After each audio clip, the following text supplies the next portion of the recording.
e lhe disseram: Vê, já estás velho, e teus filhos não andam pelos teus caminhos. Constitui-nos, pois, agora um rei sobre nós, para que nos governe, como o têm todas as nações. 1 Samuel, capítulo 8, verso 5.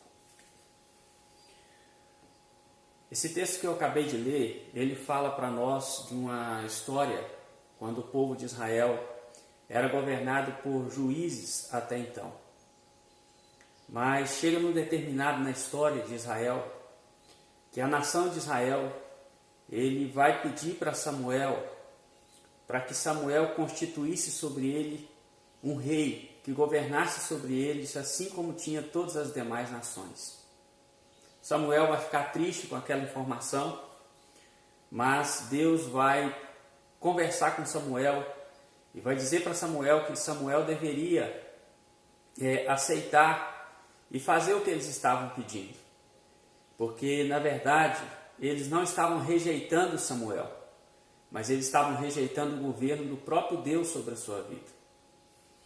Eu queria, através desse vídeo, convidar você para, junto comigo, a gente fazer um resumo da história da igreja. Porque, no meu entendimento, tudo que aconteceu no passado, no Israel terreno, que era sombra do Israel espiritual, que é a igreja, tem acontecido no decorrer da história novamente. Quando Deus é rejeitado pelo povo de Israel como seu rei, como o seu governante, nós entendemos que a nação de Israel foi uma nação chamada por Deus, uma nação dele, de propriedade exclusiva de Deus, cujo ele seria o Senhor dessa nação, ou seja, o rei dessa nação. Então essa nação, diferente de todas as demais nações que existissem no mundo, essa nação deveria ser governada pelo próprio Deus. Assim, não é diferente com a igreja. A igreja, ela é o povo de propriedade exclusiva de Deus. Ela é a nação cujo Deus é o Senhor. Por isso, essa nação, a igreja, ela deve ser governada e ter sobre ela um único rei, que é o Senhor Jesus. Quem deve governar a igreja, quem deve dar as ordens para a igreja, ou seja, aquele a quem a igreja deve obedecer, é Jesus Cristo, é Deus. Mas, no entanto, o que nós temos visto na história é que a igreja também, ela tem muitas vezes rejeitado o governo de Deus e apelado para o governo dos homens. E eu gostaria de fazer aqui um pequeno resumo da história do cristianismo, para que nós venhamos entender por que nós chegamos na situação onde nós estamos agora. Eu sempre costumo dizer que para a gente entender o presente é necessário a gente entender o passado, porque o presente ele está construído em cima de uma base, que é o passado. Para fazer esse resumo histórico que nós vamos fazer, eu vou usar este livro aqui, que é o Cristianismo através dos séculos. Então esse resumo vai estar quase todo baseado nesse livro. Então, se alguém questionar algo ou não acreditar no que eu vou mostrar aqui, simplesmente adquire esse livro, e procure por si mesmo e pesquise por si mesmo aquilo que a gente vai dizer aqui. Então, nós vamos começar a fazer um resumo desde a igreja primitiva até então chegar na Reforma Protestante e assim, por consequência, também os nossos dias, Começando aqui o resumo, o que a gente percebe na história da igreja primitiva? A igreja do Novo Testamento está sempre ligada a um grupo de pessoas que acreditavam em Cristo. Geralmente se reuniam numa casa e não se consideravam uma organização ou denominação. Então, observa comigo que a igreja do Novo Testamento, ela está sempre ligada a um grupo de pessoas que acreditavam em Cristo. Essa igreja, ela se reunia numa casa, se reunia nas catacumbas de Roma, se reunia em qualquer lugar. O lugar não era tão importante quanto a forma como eles se reuniam para adorar a Deus. Então a igreja do Novo Testamento, ela se reunia muitas vezes nas casas, né? Esses textos bíblicos aqui mostram isso. Atos capítulo 12, de 5 a 12, Romanos capítulo 16, verso 5, Colossenses 4, verso 15 e Filemon 2. Então, ou seja, a igreja do Novo Testamento ela nunca se considerou, né, uma organização ou uma denominação. A igreja que Cristo instituiu, ela nunca se considerou isso. Era apenas um grupo de pessoas que acreditavam em Cristo, né, e que promovia essa fé em Cristo Jesus. Segundo lugar, os cristãos primitivos não concebiam a igreja como um lugar de culto, como se faz hoje. A igreja significava um corpo de pessoas numa relação pessoal com Cristo. O lugar não era tão importante como o modo de se encontrarem para ter comunhão uns com os outros e cultuar a Deus. Então observa comigo que os cristãos primitivos não concebiam a igreja como um lugar de cultuar, um lugar de reunir, né? Igreja era um grupo de pessoas que tinham um relacionamento pessoal com Cristo, né? Esse grupo de pessoas se reunia em qualquer lugar, em casas, como eu já disse, nas catacumbas de Roma muitas vezes, nos buracos da terra, né? Como a história vai mostrar para nós muitas vezes, enfim, em qualquer lugar. O lugar não era tão importante quanto a forma como eles se reuniam para adorar a Deus e para ter comunhão uns com os outros. Ou seja, a reunião da igreja primitiva não era apenas um encontro de pessoas onde um não conhece o outro, era um encontro onde eles tiravam para também ter comunhão uns com os outros, um ambiente familiar, um ambiente onde eles tinham relacionamento entre si também. Não era apenas reunir para cumprir um ritual religioso, mas eles tinham comunhão de fato uns com os outros.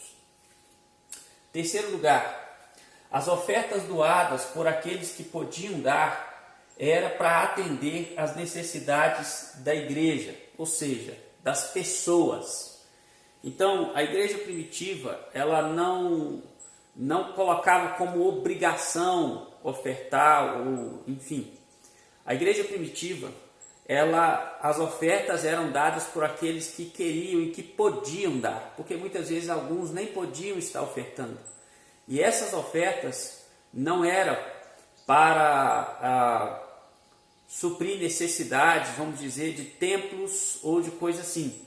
Era para suprir necessidades ou para suprir a necessidade da igreja. E igreja é um corpo de pessoas. Então, essas ofertas eram para suprir necessidade de pessoas, aqueles a qual pertencia a igreja, né? Ou seja, aqueles que faziam parte dessa igreja.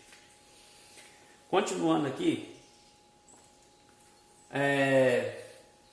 nós vamos perceber que a igreja primitiva, na ceia do Senhor, por exemplo, o banquete do amor fazia parte da ceia no culto da noite, mas desapareceu logo depois do primeiro século, ou seja, no segundo século. Então, o que era o banquete do amor? O banquete do amor era a ceia do Senhor, que era chamada de festa ágape também. Então, a igreja primitiva, ela celebrou essa ceia onde tinha uma mesa farta, onde tinha um banquete de fato, né? Essa era a ceia que a igreja primitiva celebrava. Isso está em 1 Coríntios capítulo 11, Paulo vai descrever isso. Judas também se refere a essa festa. Então nós vamos perceber que a igreja de Cristo, a igreja que os apóstolos lideraram, enquanto eles estiveram aqui, eles celebraram a ceia dessa forma.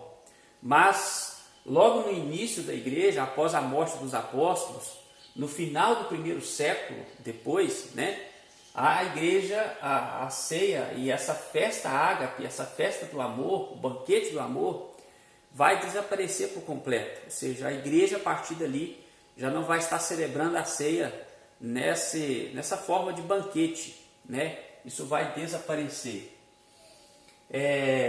Uma outra coisa que nós vemos na igreja primitiva é que a imersão parece ter sido amplamente praticada no primeiro século como forma de batismo, e somente os batizados participavam da ceia.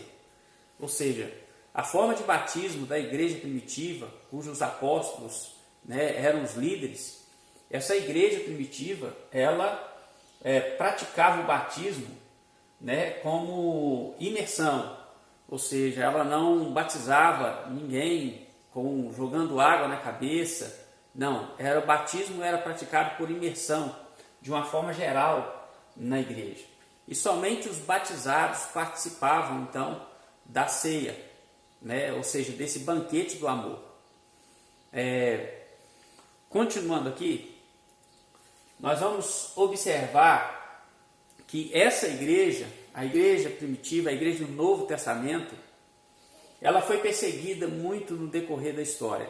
A história está manchada de sangue, né, de cristãos sendo derramados pelo chão. Nós vamos perceber que existem algumas causas da perseguição da igreja, alguns motivos pela qual essa igreja do Novo Testamento ela foi perseguida. A primeira causa dessa perseguição é a causa política, né? A igreja, enquanto vista pelas autoridades como parte do judaísmo, que era na época a religião legal do Estado, ela sofreu pouco, mas quando distinguida do judaísmo, se tornou uma religião ilegal. Ou seja, o judaísmo ele era uma religião legal do Estado. É tanto assim, do Estado romano, é tanto assim que os sacerdotes, sumos sacerdotes, já não eram mais escolhidos de acordo como a lei mandava, que a Torá mandava.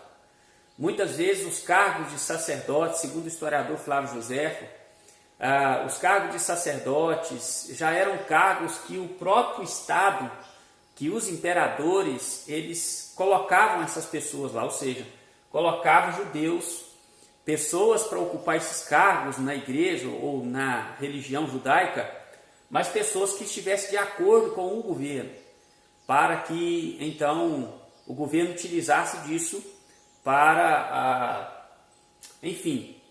para, de certa forma, ter o povo debaixo do seu domínio, né? Então, enquanto a igreja ela foi vista como uma parte desse judaísmo, dessa igreja, dessa religião que era a religião legal do Estado, ela sofreu pouco. Mas chegou num determinado tempo da história que ela foi distinguida do judaísmo e ela então passou a se tornar uma igreja ilegal. A religião só seria tolerada se contribuísse para a estabilidade do Estado, né? Ou seja, então o governo, na época, ele tinha essa ideia de que a religião seria tolerada se ela contribuísse para a estabilidade do Estado. Ou seja, então o governo ele dava benefícios à religião, mas desde que a religião então contribuísse para a estabilidade do Estado. Se a religião não fizesse aquilo em que o Estado queria que eles fizessem, ou aceitasse o que eles propunham, então essa religião ela não serviria para o Estado e ela passaria então a ser perseguida.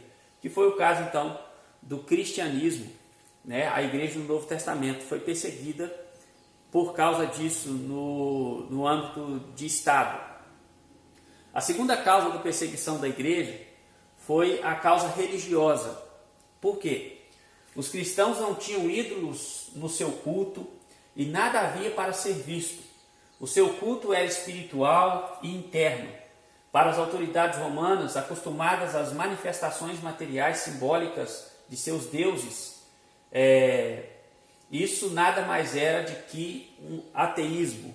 Então, uma das maneiras das causas que a igreja do Novo Testamento foi perseguida é que os cristãos eles não tinham ídolos, eles não tinham nada pendurado na parede, eles não tinham nada para ser visto em seus cultos, né? Não tinha nenhum ídolo, nada disso. E os romanos, eles tinham vários deuses, né? O panteão de deuses romanos era muito grande. Então eles eram acostumados com imagens, com ídolos, a ver alguma coisa para que eles pudessem adorar.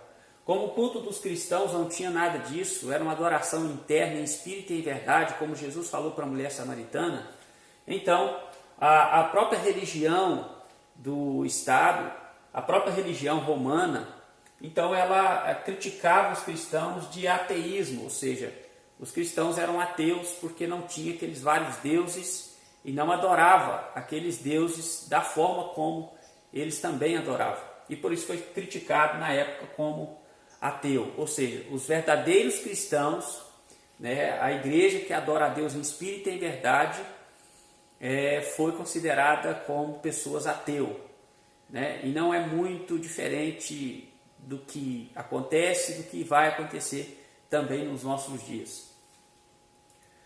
Mas existe uma terceira causa da perseguição da igreja. A terceira causa da perseguição da igreja foi uma causa social. Por quê? A igreja primitiva insistia na separação das práticas pagãs da sociedade romana. Paulo exortou a separação total de qualquer prática que pudesse estar relacionada à idolatria ou à imoralidade pagã. O cristão deveria seguir o princípio de não fazer nada que prejudicasse o corpo do qual Cristo era o Senhor. Ou seja, então a igreja primitiva insistia na separação das práticas pagãs da sociedade. Então a igreja primitiva, a igreja do Novo Testamento, ela não envolvia em nenhuma prática, ela não participava de nenhuma prática pagã da sociedade. Ela não participava de nada daquilo que era contrário àquilo que o seu Deus não gostava e não queria que eles participassem. Né? Qualquer prática pagã, eles não envolviam com isso.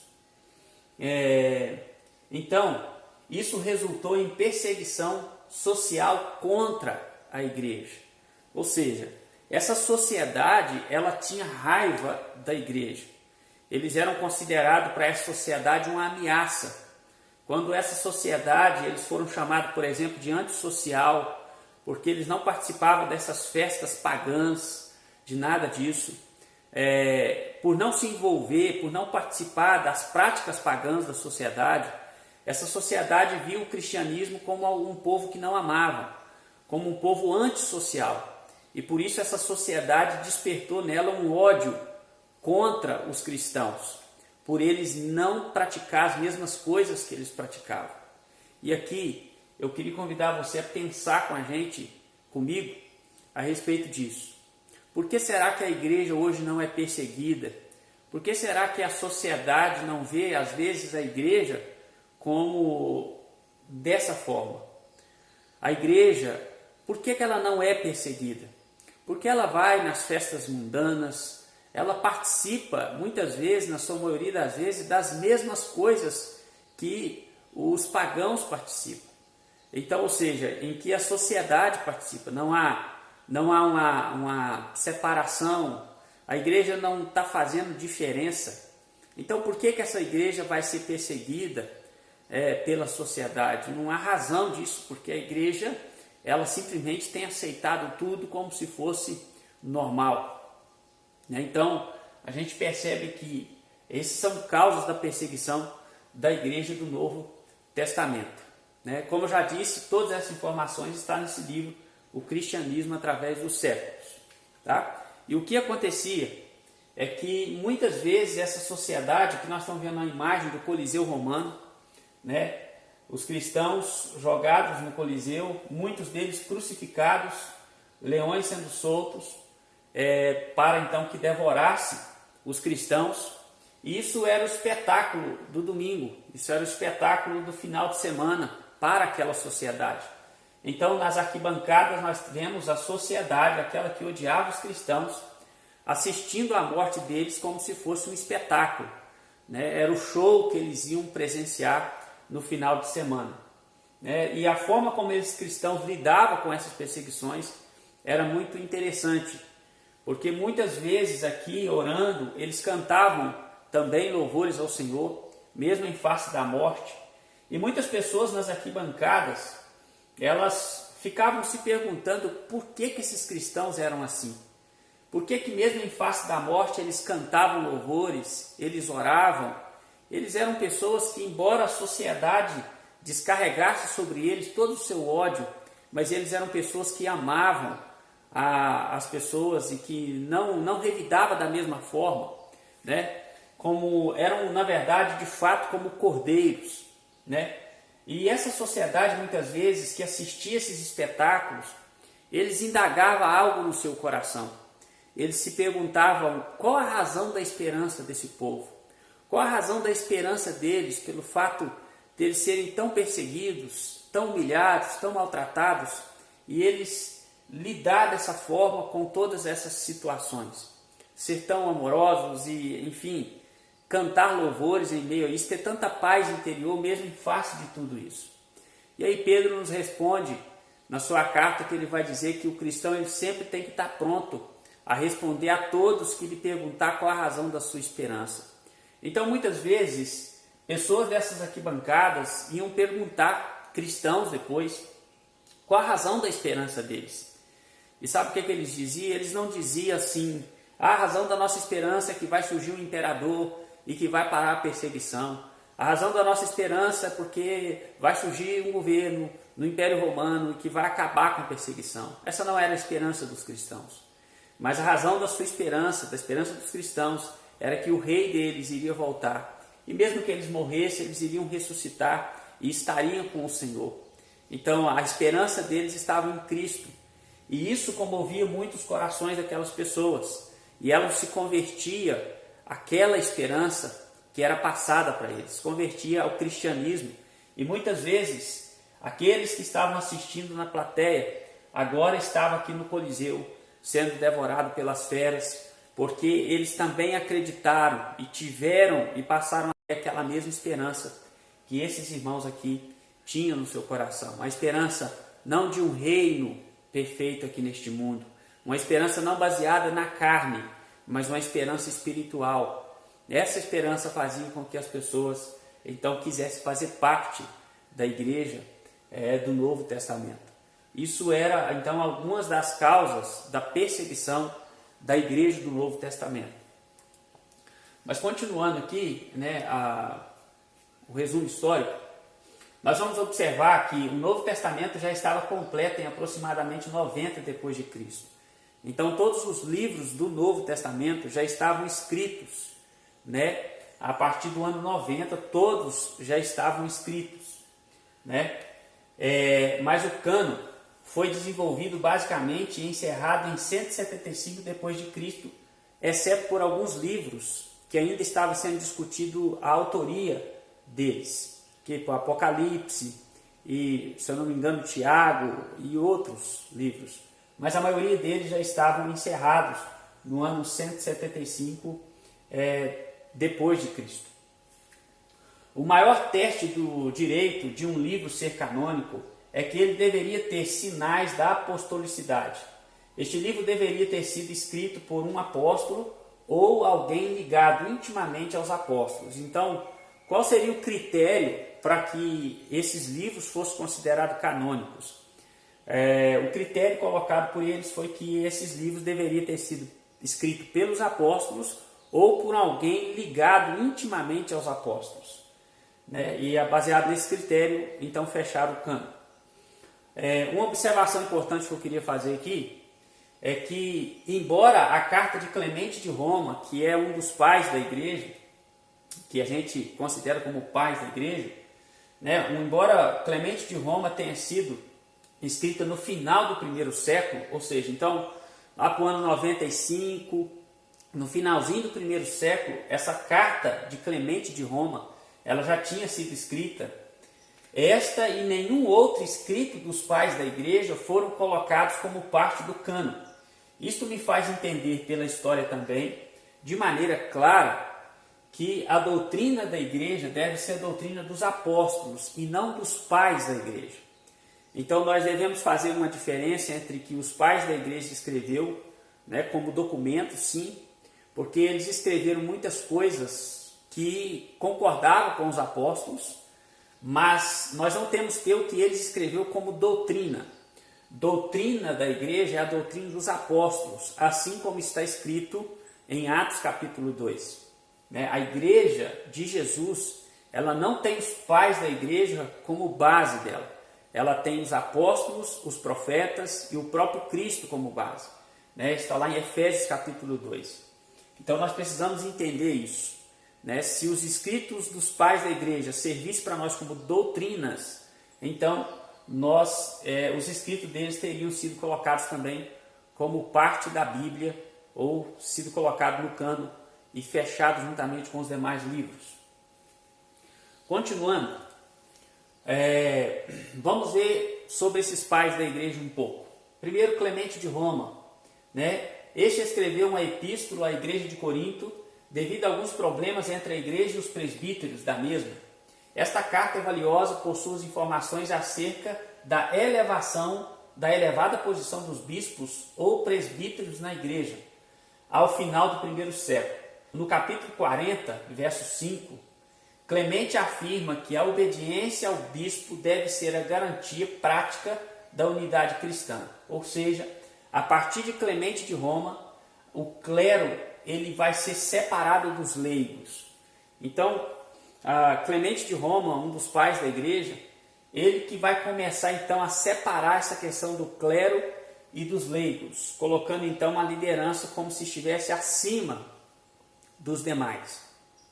A igreja do Novo Testamento, embora tivesse sim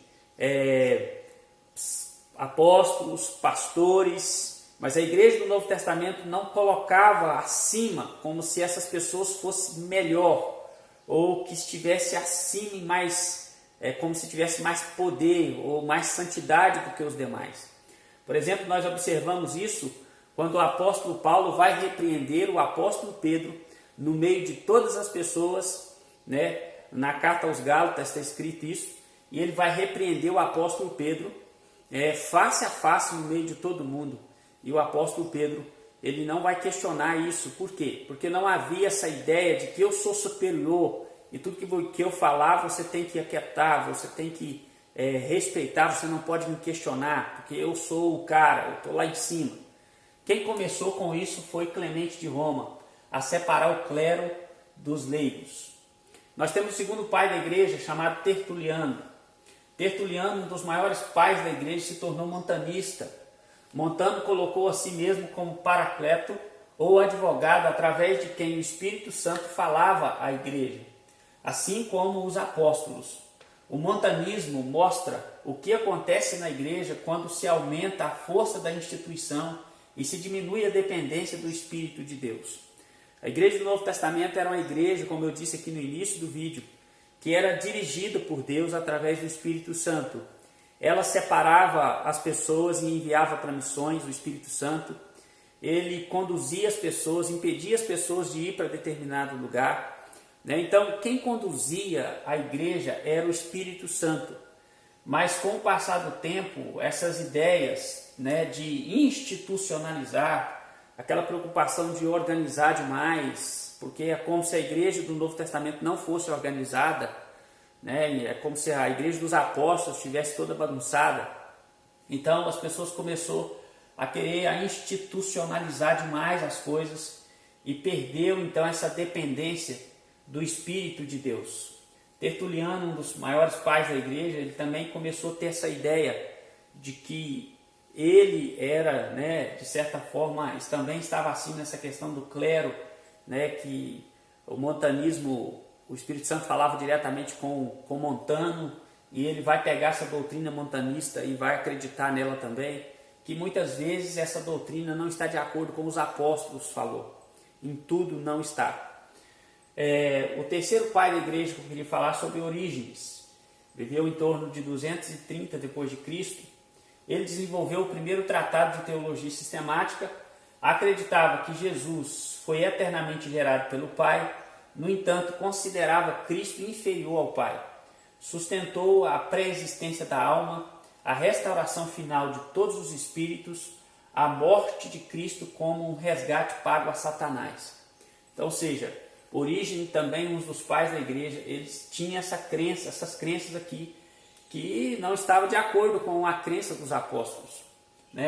Uma das crenças é que a morte de Cristo foi um resgate pago ao diabo. Por isso que a gente vê essas histórias de que é como se Cristo pagou para o diabo o nosso resgate. Bom, Cristo não pagou para o diabo o nosso resgate. Cristo pagou a nossa dívida que nós tínhamos com Deus, com o Pai, não é com o diabo. Então, Orígenes começou a criar essas teologias e esses ensinamentos. O quarto pai da igreja, Cipriano. Este fez a formulação das doutrinas da sucessão apostólica e da primazia do bispo de Roma, da igreja. Consideravam os clérigos sacerdotes sacrificiais a oferecerem o corpo e o sangue de Cristo na ceia, que já não era mais um jantar, que já não era mais o banquete. essa ideia se torna mais tarde na transubstanciação. Então Cipriano é aquele cara, um dos pais da igreja, que vai considerar agora não só o bispo de cada igreja como superior aos clérigos. Cipriano ele vai começar a ter essa ideia de que o bispo de Roma está acima de todos os bispos de todas as igrejas. Então assim, a igreja ela vai tomando um rumo totalmente diferente daquilo que os apóstolos, daquilo que a igreja do Novo Testamento iniciou lá atrás, né? O desenvolvimento da sucessão apostólica e a crescente exaltação da ceia do Senhor foram fatores fundamentais nesse aumento de poder. Ou seja, a ceia foi algo instituído por Jesus para a igreja, né? Na Bíblia, por exemplo, nós nunca vamos ver a Bíblia falar que o sacerdote é que tem que ministrar a ceia. Não, até porque era um banquete na época. Não tinha nada a ver com o que nós vemos hoje, muitas vezes. Então, mas ao desenvolver que o corpo, o pão, na verdade, era como se o sacerdote estivesse sacrificando Jesus ali outra vez, ao celebrar a ceia, e como se fosse um sacrifício. Então, como o clero foi colocado, acima dos leigos, então passou-se a partir de aí, então, colocar aqui a ceia, o batismo, e aí vai desenvolvendo essas questões que só o sacerdote, só o clero poderia então ministrar. Já não era mais uma coisa da igreja, seria uma coisa autorizada para os cleros fazer. A igreja não teria mais essa autoridade de fazer isso. E assim a história se desenvolve e a gente vai chegando aonde a gente chegou aqui, né, nos nossos dias. Um ponto importante que eu queria mostrar para os irmãos é sobre a conversão de Constantino, né? Constantino ele vai garantir à igreja a liberdade de culto pelo Edito de Milão em 313. O Estado passa a ajudar a igreja com dinheiro do Estado. Então, ou seja, até 313 a igreja teve várias perseguições no decorrer da sua história. Perseguições que, enfim, em todos os lugares a igreja era perseguida pelo Estado. Mas o Império Romano estava sofrendo uma decadência, uma queda muito grande. E Constantino, imperador, ele vai, segundo ele, se converter ao cristianismo. Essa conversão ela é muito duvidosa, mas o fato é que ele vai trazer o cristianismo para debaixo das asas do Império Romano. Então, em 313, no Edito de Milão, ele vai dar liberdade de culto para a igreja, né? E quem era Constantino de fato? Quem eram os imperadores romanos, na verdade, no que diz respeito à religião? E Constantino, ele era sumo pontífice máximos da religião pagã do Estado, ou seja, que era a religião babilônica. Segundo o doutor Aníbal Pereira dos Reis, ex-sacerdote católico, após a queda de Babilônia pelo poderio medo-persa, o sumo pontífice, seguido de sacerdotes e levando imagens e vasos sagrados do culto ocultista, fugiu para a cidade de Pérgamo, na Ásia Menor. Desta localidade da Ásia Menor, se transferiram mais tarde para a Península Itálica, cognominada de a Terra Satúrnina, e Roma, onde, de modo especial, se centralizou o culto dos mistérios. Naquele tempo passou a se chamar Satúrnia, cidade ou residência de Saturno, o título saliente do deus Tamuz, por presidir ele o ocultismo, né? Está no livro A Grande Babilônia, aí do Dr. Aníbal Pereira dos Reis, que foi um ex-sacerdote católico. Então ele vai contar para nós, então quando o Constantino ele se tornou imperador romano, os imperadores eles tinham esse título de sumo pontífice máximos da religião babilônica. Na verdade, aquela religião que existia ali, os conceitos de religião dos imperadores, especificamente Constantino, era aquele mesmo conceito da religião babilônica, criada ali em Babel, né? Tamuz era adorado, enfim. aquele conceito religioso da religião babilônica agora estava em Roma, né, através dos imperadores sendo adorado daquelas formas. Né? Então, assim, esse sumo pontífice da religião babilônica agora se torna cristão. Né? Então, ele se torna cristão e ele vai dar liberdade de culto para a igreja. Só que a partir de então vai acontecer algo. O que vai suceder então a partir daí? Bom, primeiro, após o edito de Milão, Constantino promulgou outros editos que tornavam possíveis. Primeiro, a recuperação das propriedades confiscadas. Então, aquelas propriedades que eram confiscadas antigamente, em vista à perseguição dos cristãos, agora Constantino estava devolvendo essas propriedades à igreja. O subsídio da igreja pelo Estado, ou seja, o Estado passa a ajudar a igreja financeiramente. Terceiro, a inserção dos clérigos no serviço público. Quarto, a proibição de adivinhações. E quinto, a separação do dia do sol, domingo, como dia de descanso e culto. Então, ou seja, Constantino ele vai fazer todos esses benefícios para a igreja, só que Constantino, então, ele vai exigir também algumas coisas em troca. Né? A gente pode ver que ele proibiu adivinhações, a gente pode pensar que coisa boa que aconteceu com a igreja, mas não é bem assim. Por exemplo, ele vai separar o dia do sol como domingo, né? Como um dia de culto e de descanso. O que Constantino vai fazer? Ele vai pegar a lei do sábado, não literalmente, mas o que ele quer é substituir o sábado pelo domingo.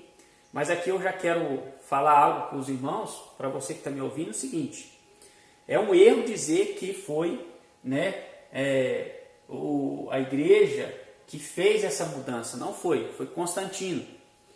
E o que eu quero dizer é que, embora, por exemplo, os adventistas acreditam que a lei do sábado foi mudada para o domingo, então que agora nós, enfim, temos que guardar o sábado ainda, não é assim, não é verdade. Nós observamos na Bíblia, no Novo Testamento, que a igreja primitiva, ela às vezes cultuava no domingo. Às vezes no domingo, no primeiro dia da semana, existem vários textos onde mostra isso. A igreja se reunindo no domingo, separando oferta no domingo, no primeiro dia da semana. Então, não é verdade que a igreja primitiva não celebrava no domingo. O que Constantino fez é simplesmente colocar a lei do sábado no domingo. Porque, na verdade, a igreja do Novo Testamento, ela adora a Deus em espírito e em verdade. Não depende de um lugar, não depende de um dia específico para isso. Não existe dia de adoração na igreja do Novo Testamento. Todos os dias são iguais, é o que Paulo vai escrever, por exemplo, em Romanos, capítulo 14. Todos os dias para nós são iguais, não existe dias diferentes disso, né, de fazer essas coisas. Então não venha entender de que a ideia adventista está certa, não está certa, mas a verdade histórica é isso aí. Segundo ponto, o famoso concílio de Nicéia foi realizado em 325 depois de Cristo, o qual foi liderado por Constantino. Ou seja, então Constantino ele pediu autoridade para liderar os concílios. Então, como ele deu vários benefícios para a igreja e ele era cristão, entre aspas, ele então vai começar a liderar os concílios. Então, ele não era o líder da igreja, ele não era o bispo, ele era imperador. Mas é ele que conduziu o concílio de Nicéia, né? Ele que esteve ali conduzindo o concílio. Terceiro, ao garantir liberdade e favores para a igreja, Constantino submete ao serviço do império, ou seja, do Estado. É isso que acontece quando a igreja se alia ao Estado. Quando o Estado traz algum benefício para a igreja, ele vai querer algo em troca da igreja, né? Então, Constantino ele se submete ao serviço, submete a igreja ao serviço do império. Então, ou seja, a igreja agora tinha que contribuir para o bem-estar do império. E aí as coisas vão desandar muito mais daí para frente. Os malefícios da aliança entre igreja e Estado. Os reis seguintes continuaram a prática de assegurar privilégios à igreja até que o cristianismo se tornasse em 380 e 381 pelo edito de Teodósio I, a religião exclusiva do Estado. Então, em 380 e 381, a religião cristã ela vai se tornar a religião oficial do Império Romano.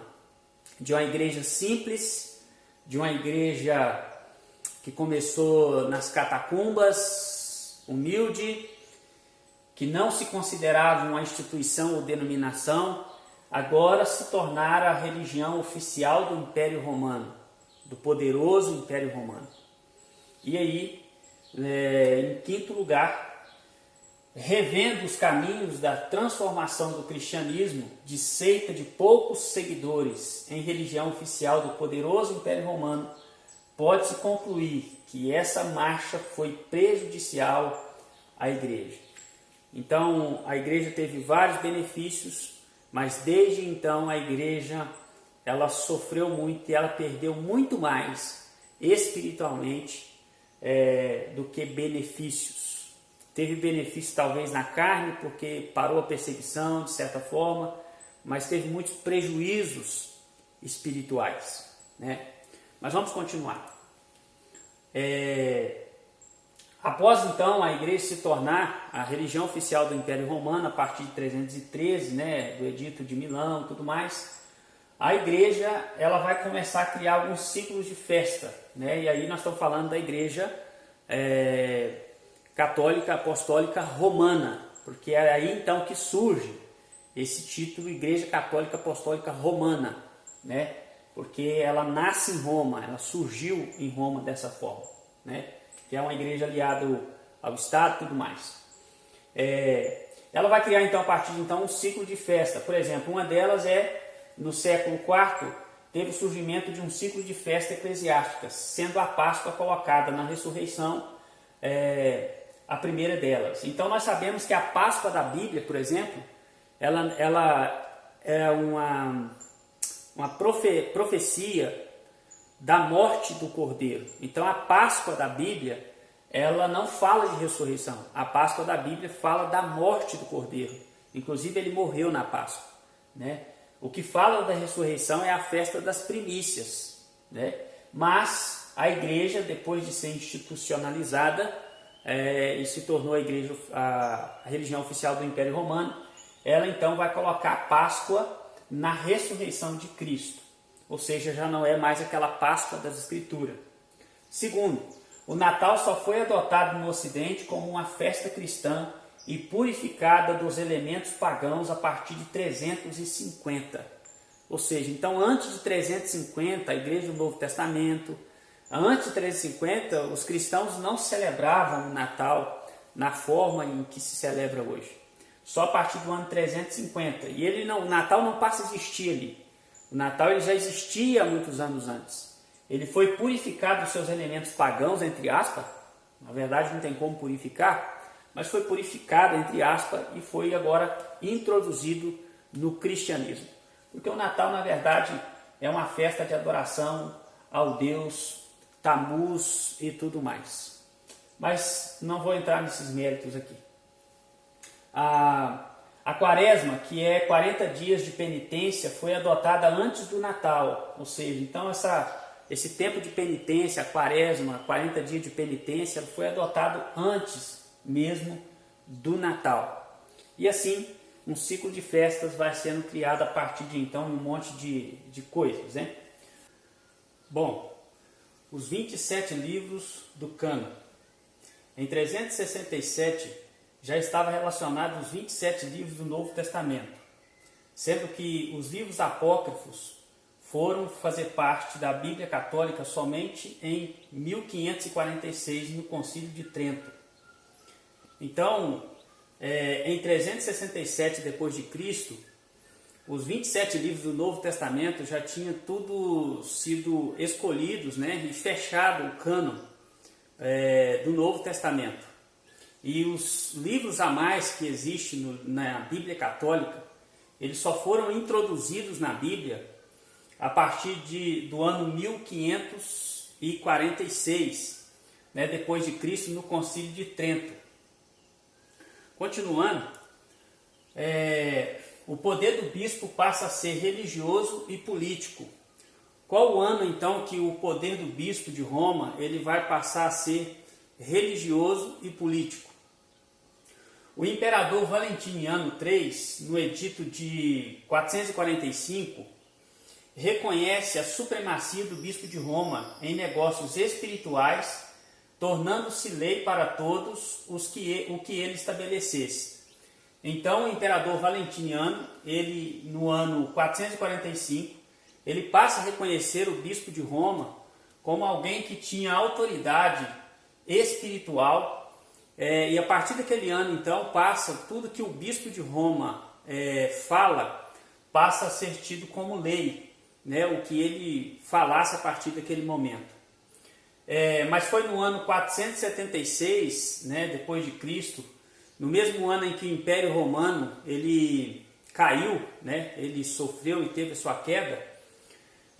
A partir desse ano de 476 que o bispo de Roma, né, vai ser deixado com poder político além do espiritual, ou seja, a partir do ano 476 depois de Cristo, o bispo de Roma ele vai ser uma autoridade política e religiosa, né? O monasticismo e o celibato teve suas origens a partir do século IV, como um meio de fugir da imoralidade da sociedade atual. Mas essa ideia de celibato não surgiu nesse tempo. Ela é anterior a isso. Os pais da igreja, como Orígenes, Cipriano, Tertuliano, Jerônimo, viam o celibato no texto bíblico de 1 Coríntios 7, onde Paulo orienta os jovens a não se casar.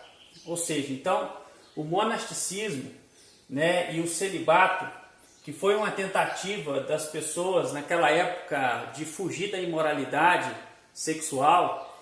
Havia pessoas até que queimavam seus dedos, outros saía para os matos, lugares isolados, né? Eles viam nessa uma necessidade para que não se envolvessem em práticas sexuais ilícitas. Eles então foram criando daí por diante o monasticismo e o celibato. Mas essa ideia de celibato ela não vai surgir nesse século. Porque os pais da igreja, como já foi dito anteriormente, os pais da igreja, como Orígenes, Cipriano, Tertuliano e Jerônimo, viam o celibato no texto de 1 Coríntios 7. Na verdade, Paulo não fala de celibato, como é dito hoje no texto de Coríntios 7. Paulo simplesmente, no texto de Coríntios 7, Paulo ele orienta os jovens a não se casar devido à situação que a igreja estava vivendo, que era uma situação de perseguição. Então Paulo orienta os jovens naquela situação, naquele momento, a não contrair matrimônio devido à dificuldade, o sofrimento que eles poderiam ter a partir dali, naquele momento, naquela situação que eles estão vivendo. Mas Paulo nunca foi contra o casamento e Paulo nunca também pregou o celibato da forma como eles falam, né, nos nossos dias, como surgiu a partir do século IV. Paulo nunca foi a favor disso, né? O Papa Gelásio I escreveu em 494 que Deus dera ao Papa e ao Rei os poderes régio e sacro. Mas o poder sacro, ou seja, o poder do Papa, era mais importante, devendo então os governadores se submeterem ao Papa. Então, a partir desse ano 494, né, o Papa Gelásio ele vai colocar agora que os governadores, né, de todos os lugares deveriam estar se submetendo ao poder do Papa, né? Então, ou seja, mais uma vez o Papa estaria agora como autoridade acima dos governadores e todos deveriam se submeter à autoridade papal a partir desse tempo, né? E nós vamos perceber que no ano 610 depois de Cristo vai surgir então o islamismo através do seu profeta chamado Maomé, e então vai surgir nesse ano 610 depois de Cristo que surge, né, o Islã. Um ponto interessante na história, como nós estamos falando aqui, um ponto interessante na história é esse período do século XII adiante. O que tem de importante nesse período da história, a partir do século XII. Nós vemos aqui os pré-reformadores, que são aquelas pessoas que viveram antes da reforma, né?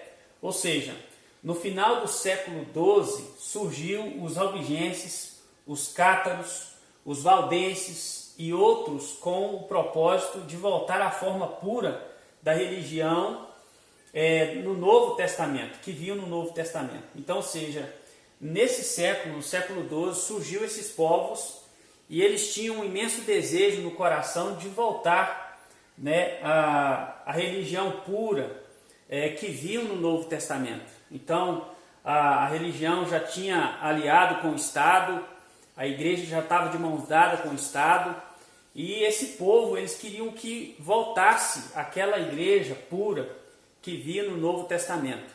Na verdade, eu não acredito que esse povo eles vão surgir aqui agora. Na verdade, sempre houve um grupo de pessoas e um povo, uma igreja, que nunca deu a mão ao Estado, uma igreja que sempre ficou fora, né, da institucionalização, vamos dizer assim. E agora esse povo simplesmente se levanta, né, propagando o Evangelho, pregando o Evangelho. Essa é a maneira como eu acredito, né? E quem foram esses pré-reformadores, né, que a história nos fala? O primeiro deles é John Wycliffe. Ele viveu em torno de 1379 na história, né? Depois foi prosseguida, né, com John Hus, em 1402 a 1414. E esses homens e mulheres naquela época que pregavam isso, que queriam voltar àquela maneira simples da igreja do Novo Testamento, eles foram considerados hereges ao colocar a Bíblia como o primeiro padrão de autoridade.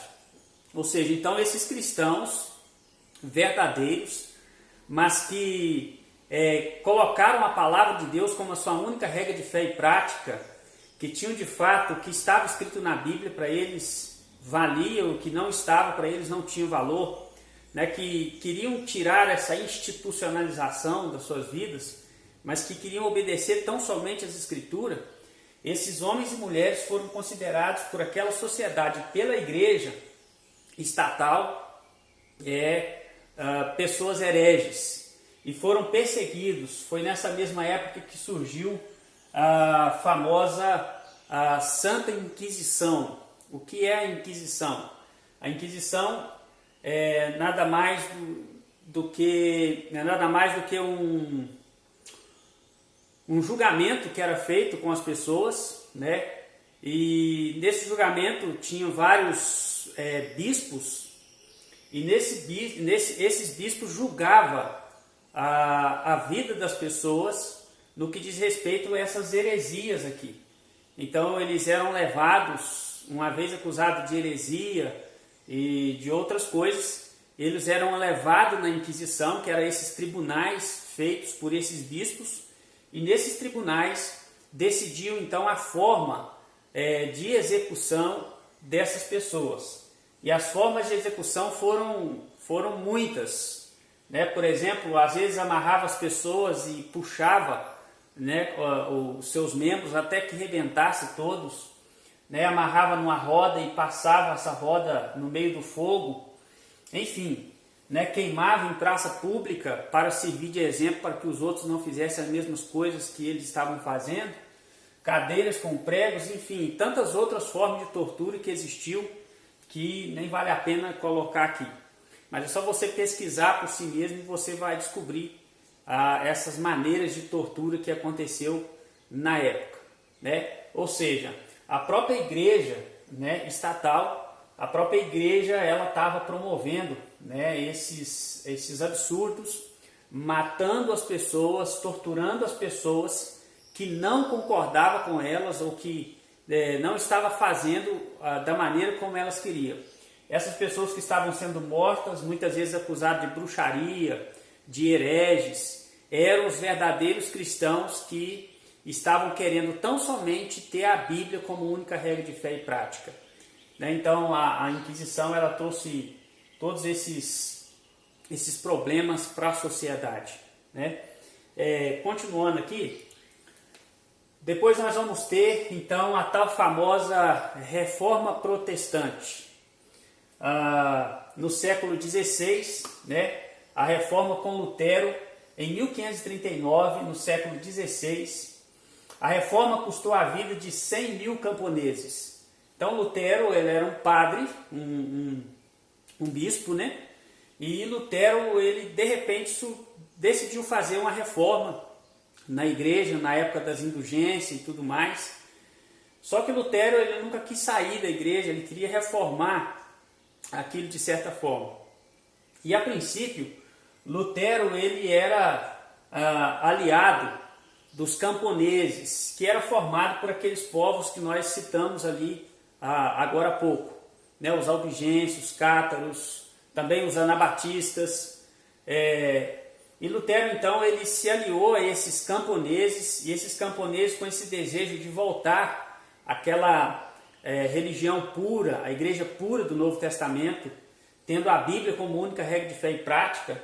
Então, se aliou de certa forma Lutero, apoiando a sua reforma, mas chega num determinado ponto da história em que Lutero, ele vai, de certa forma, se aproximar ao Estado, né? E, de certa forma, quando os camponeses perceberam que Lutero já não estava caminhando naquele mesmo caminho que ele pensou no início, esses camponeses se sentiram traídos por Lutero e disseram para eles que não estariam mais do lado dele na reforma protestante. Lutero, então, escreve uma carta de próprio punho ao rei Filipe, e o rei Filipe, então, Lutero dizendo para o rei que era necessário parar o que os camponeses estavam fazendo, porque eles seriam uma ameaça para a sua reforma.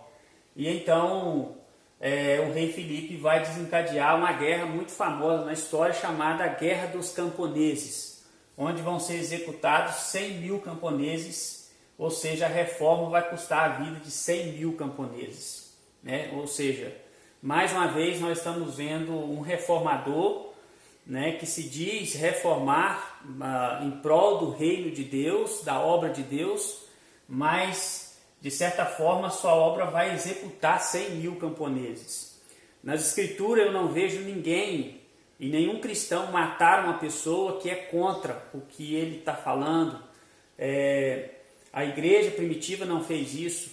Enfim, aí eu me ponho a pensar de fato o que levou essa reforma. Será que de fato foi Deus inspirando ou atuando na pessoa de Lutero para fazer essa reforma? Será que Deus ele então consentiu na morte desses 100 mil camponeses, sendo que eram esses camponeses de fato, a maioria, que estava querendo voltar e ter a Bíblia como a única regra de fé e prática?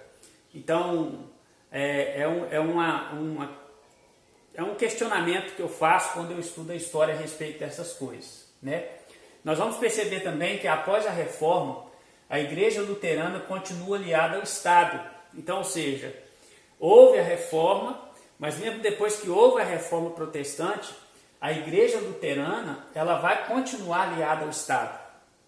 Por exemplo, em 1554, o luteranismo se tornou a religião oficial da Islândia por decreto real. Ou seja, aconteceu com a reforma protestante o mesmo que aconteceu com a igreja romana, né, a partir de 380. Então, ou seja, do mesmo jeito que a igreja ela se tornou, foi declarada lá atrás como a igreja oficial do Império Romano, agora também a igreja luterana, a religião luterana, que se tornou também a religião oficial da Islândia por decreto real. A mesma coisa, ou seja, continua de mãos dadas com o Estado, da mesma forma. Lutero não era a favor de missões porque achava que Mateus 28, 19 a 20 tinha sido cumprido pelos apóstolos. Ou seja, então Lutero ele não apoiava muito essa questão de missões, porque para ele os apóstolos tinham cumprido tudo isso lá atrás, então não precisavam fazer missões, né? Continuando aqui, nós vamos ter um outro reformador que surgiu na mesma época de Lutero, né? No mesmo tempo em que Lutero estava fazendo a reforma, Calvino também, ele vai se levantar como um reformador, né? A reforma de Calvino se deu em Genebra, né? o presbiterianismo é a palavra usada para exprimir a forma de organização eclesiástica concebida por Calvino. Calvino ensinava que a salvação é um assunto de eleição incondicional e independe do mérito humano ou da presciência de Deus, havendo uma predestinação dupla de alguns para a salvação e de outros para a perdição. Então Lutero é aquele cara que vai pegar uma ideia de Agostinho lá atrás, né, do Santo Agostinho lá atrás, e ele vai pegar aquela ideia que Agostinho já tinha ela um pouco na mente, de que Deus já escolheu algumas pessoas para ir para o inferno e outras pessoas para ir para o céu. Não depende de você aceitar o evangelho ou não. Você já nasce predestinado a ser salvo ou a ser condenado, né? Essa doutrina em particular, né, ela é pregada pelo presbiterianismo, uma doutrina que, segundo as escrituras, para mim, uma doutrina que tira a justiça de Deus, uma doutrina que não tem nada a ver com as escrituras. Mas Calvino levanta isso, um dos reformadores, e desde então vai surgir, né, essa polêmica com relação a essa predestinação até os dias de hoje. Bom, falando mais sobre Calvino, em 1541, Calvino ele vai organizar 4 classes de oficiais na igreja. Essas classes oficiais estabeleceriam uma associação de pastores para dirigir a disciplina. Primeiro, um grupo de mestres para ensinar a doutrina, um grupo de diáconos para administrar a obra da caridade, e mais importante delas é o consistório, que é uma assembleia que discutem assuntos graves, composto por ministros e anciãos para supervisionar a teologia e a moral da comunidade, com a faculdade de punir quando necessário com a excomunhão. Ou seja, quem julgava era um grupo de pessoas e não mais a igreja. Ou seja, aquela ideia de que a igreja primitiva, né, quem julgava era a própria igreja, como Paulo vai escrever aos Coríntios no capítulo 6, agora já era um grupo de pessoas criado por Calvino, um grupo de bispos, né, sacerdotes, e eles então vão discutir essas questões e vão decidir a forma como que essas pessoas iam ser punidas e por que elas deveriam ser punidas, né? Eles que julgavam esses casos já não era mais a igreja. Para garantir a eficácia do sistema, Calvino usou o Estado para infligir outras penalidades mais severas. Então, mais uma vez, assim como Lutero, assim como Calvino também, ele vai utilizar do Estado para que as leis que fossem colocadas por esse grupo, por esse consistório, elas fossem então realizadas através do Estado, punir essas pessoas de maneira mais severa, para que, né, colocasse medo nas pessoas. E essas penalidades se configuraram severas demais, quando em 58 pessoas haviam sido executadas e 76 exiladas até 1546, ou seja, 5 anos depois em que esse consistório foi criado, somente em 5 anos já tinha sido executadas 58 pessoas em nome da fé, em nome, né, decidido por esse consistório, mas usando o Estado para dar autoridade para eles, para executar essas pessoas. 58 pessoas foram executadas e 76 exiladas. Então, mais uma vez, a gente está vendo isso, né? É aquela ideia de que as pessoas têm, né? Você não concorda comigo, então tem que morrer ou coisa assim. Mais uma vez eu volto a dizer, eu não vejo isso no cristianismo da Bíblia. O cristão, ele nunca vai ser uma ameaça para aqueles que não crêem da forma deles. Eles pregam o evangelho e cada um tem um direito de decidir. Eles nunca vão agir da mesma forma, eles nunca vão atribuir da mesma forma com que a sociedade faz com eles. Essa é o que eu entendo de cristianismo. Essas pessoas eram executadas por questionar as teologias. Então, ou seja, ninguém podia questionar as teologias de Calvino. Tinha que simplesmente aceitar o que ele falasse e não podia questionar. Isso é tá muito vivo nos nossos dias ainda, onde muitos pastores, muitos líderes não aceitam ser questionados de jeito nenhum. Calvino entendia que a igreja e o Estado foram criados por Deus para o bem do homem e que, portanto, deviam cooperar harmoniosamente para o progresso do cristianismo. Então, essa ideia de Calvino de que a igreja e o Estado devem andar junto é a ideia que se tem hoje, né? Por isso que a igreja cada vez mais está juntando ao Estado, sendo que, na verdade, biblicamente isso não está correto, isso não está de acordo com os princípios cristãos. Então a gente vê todas essas questões aí. E por último, eu quero falar para vocês de um período histórico onde vai se levantar esse povo, os anabatistas. Quem foram os anabatistas? Os anabatistas provavelmente surgiram a partir do final do século XIV. Na verdade, não é que eles vão surgir aí. Como eu já disse, eu acredito que eles já existiam, mas que agora eles vão pregar, eles vão tentar divulgar a palavra de Deus, a Bíblia como única regra de fé e prática. Então eles vão surgir mais ou menos nesse século, no século XIV, e eles ensinavam a separação entre igreja e Estado, que era totalmente diferente daquilo que os reformadores pensavam, daquilo que já vinham sendo feito. Então os anabatistas pensavam totalmente diferente. A autoridade da Bíblia e o batismo de crentes, então eles pregavam que a Bíblia é a única autoridade e que todo aquele que cresce precisava ser batizado. A maioria acentuava a completa separação entre igreja e Estado e não mantinha um vínculo com as igrejas estatais. Por sua oposição ao batismo infantil, tido como antibíblico, e por sua insistência no rebatismo, receberam o nome de anabatista, que significa rebatizadores. Ou seja, esse grupo de pessoas, esses camponeses, eles consideravam o batismo infantil antibíblico, que de fato é, e aí então toda pessoa que cresce eles rebatizavam. Na verdade não é que rebatizavam, eles estavam sendo batizados de acordo com o que está escrito na Escritura.